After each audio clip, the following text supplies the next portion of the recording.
కోసం మన ఆస్తులు సంపాదిస్తే ఒక బాధ, సంపాదించకుంటే ఇంకో బాధ. కూడబెడితేనేమో ఇంకేం నా పేరు మీద రాస్తావు అని అదో కొట్లాటలు.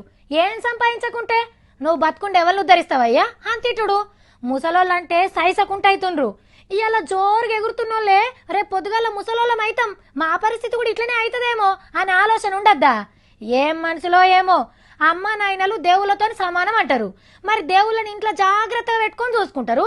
అదే కన్నులనైతే కంటికే కానరు.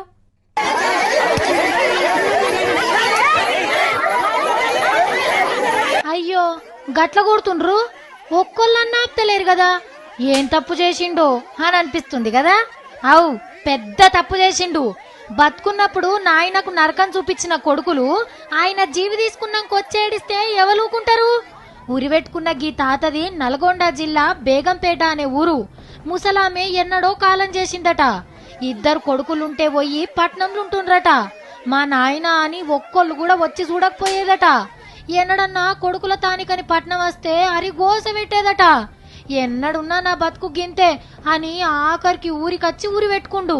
సాగు చేస్తామని కొడుకులు కోడన్లు వస్తే ఊరోళ్ళంతా కలిసి ఇట్లా ఎగబడి కొట్టిండ్రు. మనుండంగా మంచి నీళ్లు కూడా పోయేనోళ్ళు సచ్చినాక మీరు సాగు చేస్తారా అని ఊర్లకెళ్లి గెదిమిండ్రు.